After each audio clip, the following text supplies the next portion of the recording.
Olá, pessoal! Fabrício Lisboa, mais uma vez aqui com vocês, professor da Bagel e CEO da Cosmo, Mapeamento Ambiental. No vídeo de hoje, nós vamos aprender a elaborar os tão famosos mapas de calor, aqueles mesmos que são frequentemente utilizados em estudos da área da saúde, por exemplo, quando se deseja representar a concentração de um determinado agente patógeno ou doença em uma porção do espaço. Ou até mais popularmente falando, aqueles mesmos mapas de calor que são empregados em partidas de futebol, isso mesmo, para avaliar a distribuição, a concentração de um atleta e o seu percurso dentro das 4 linhas do campo. Vamos lá no QGIS ver como que funciona? Perfeito, pessoal! A primeira premissa por trás deste modelo é trabalhar com arquivos do tipo vetorial com feição pontual, ou seja, eu preciso de uma base de dados de ponto. Aqui na minha tela, por exemplo, eu tenho 2 camadas. Uma orientativa, que nada mais é do que o limite, essa poligonal preta, do limite da cidade de Belo Horizonte, capital de Minas Gerais, e a minha camada principal de interesse, que são os pontinhos vermelhos, que nada mais são do que as escolas municipais de ensino fundamental, distribuídas ao redor de Belo Horizonte. Antes de irmos direto ao tutorial, nosso passo a passo, é importante conhecer a premissa científica por trás desse modelo. Vejam bem, o que é um mapa de calor no frigir dos ovos? Do ponto de vista matemático, isso é uma função estatística, conhecida como função densidade de probabilidade. O que é que ela faz? A partir de um determinado conjunto de dados, de uma malha amostral, ela vai estimar a concentração deste fenômeno em unidade de área. Não é à toa que o nome leva essa expressão, função densidade de probabilidade. Ou seja, a partir de pontos conhecidos, estima-se a concentração dos mesmos no espaço. Na literatura científica, vocês vão conhecer isso também como modelo densidade de kernel, ou densidade de kernel, em inglês. Vamos ao QGIS, pessoal? Mãos à obra. Como que vamos executar, vamos rodar esse modelo densidade kernel? O primeiro passo é habilitar a ferramenta, que vai estar no menu superior Processar, Caixa de Ferramentas, que vai ser aberta na sua barra lateral direita do QGIS. Com a barra ativa, vamos buscar por mapas de calor. Vejam bem que o QGIS já realizou um filtro. E vocês também poderiam pesquisar por estimativa, ou só densidade de kernel. Podem dar duplo clique no modelo encontrado. E vamos conhecer e entender as variáveis aqui presentes. Em primeiro lugar, o próprio QGIS já nos pede camada do tipo ponto. A única que eu tenho em tela são as escolas municipais deste exemplo. Em segundo lugar, muita atenção, o QGIS nos pede um raio.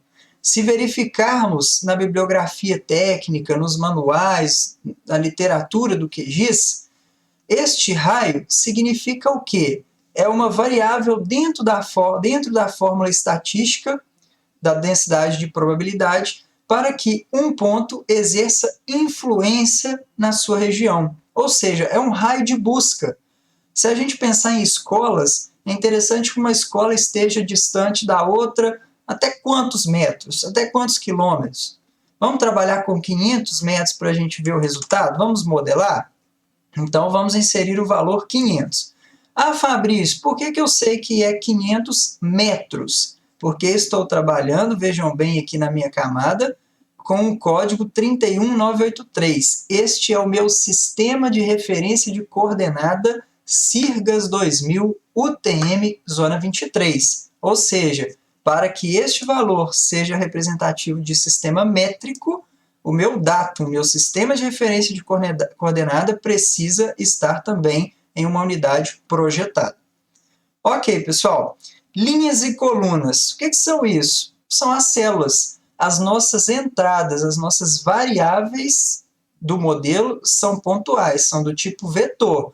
Mas a nossa saída é matricial, é um raster. Então, isso aqui, tamanho do pixel, é a resolução espacial de saída do meu raster, do meu modelo matricial. Enquanto linhas e colunas nada mais são do que as propriedades que formarão as células dessa minha carta matricial. Vamos lá, pessoal. Para não sobrecarregar o processamento do computador, vamos trabalhar com pixels de 100 metros. Então, nossa resolução espacial aqui vai ser 100. Em parâmetros avançados, nós não vamos marcar, mas existem duas opções muito interessantes para vocês testarem depois. Uma delas é o raio do campo. Caso você, usuário, tenha na tabela de atributo do seu arquivo do tipo ponto uma coluna para, independentemente, cada pontinho exercer uma influência distinta sobre a sua vizinhança, vocês poderiam escolher essa tabela de atributos, essa coluna da tabela. A mesma coisa vale para esta ponderação. Caso vocês queiram empregar um peso diferencial para um ponto ou outro, ou um conjunto de pontos e outro conjunto, vocês podem também elencar uma coluna da tabela de atributos para ponderar essa função densidade de probabilidade. Para este exemplo didático, não marcaremos nada. E vamos rodar aqui o meu modelo, né? Vou deixar aqui salvar em arquivo temporário para a gente ver o resultado. Será que 500 metros é suficiente? Vamos executar. O QGIS vai ler bem rapidinho e vejam bem os resultados, pessoal. Como que a gente avalia isso, Fabrício? Avaliamos da seguinte maneira. Muito provavelmente, as escolas de Belo Horizonte estão distantes entre si em mais de 500 metros. Isso foi interessante para a gente ver aqui alguns pequenos hotspots, né? Alguns pontos quentes, né?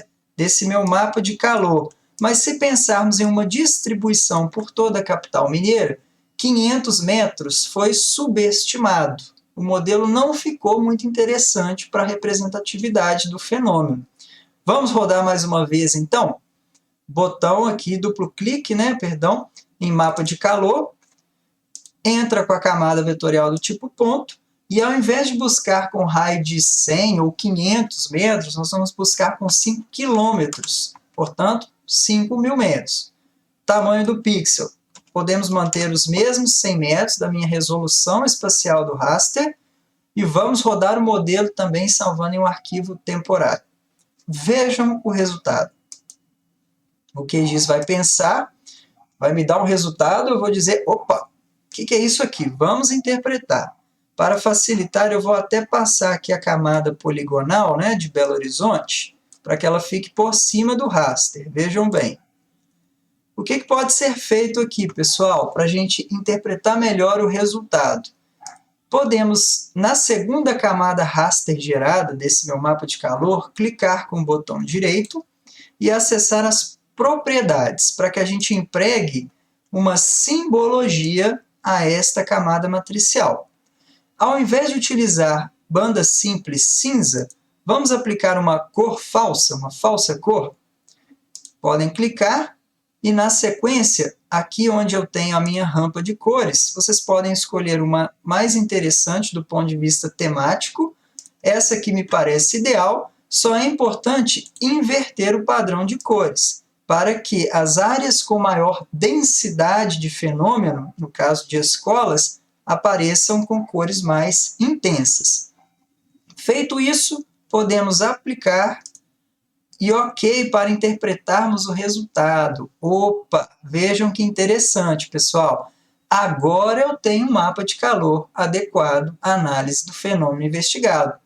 Vejam bem o que os resultados nos dizem. Nessas regiões mais a norte e nordeste de Belo Horizonte, eu tenho uma concentração maior, são zonas mais periféricas, com maior número de habitantes também, então isso provavelmente pode justificar, né, a concentração de escolas, enquanto tenho vazios em duas regiões, né? Nessa região aqui, que para quem não conhece, é a região da Pampulha, ainda é uma região com baixa densidade habitacional, tem muita área verde, tem o campus da Universidade Federal de Minas Gerais, que é muito grande, né?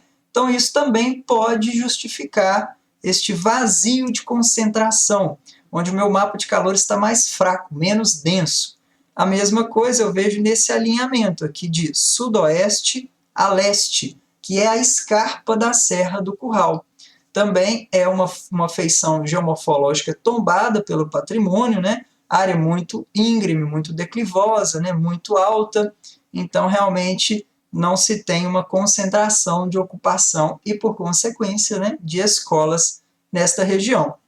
Para finalizar, vejam bem as faixas dos valores desse meu raster, que são diferenciais, né, entre um modelo e outro. Isso significa, em linhas gerais, X fenômenos dentro de uma unidade de área.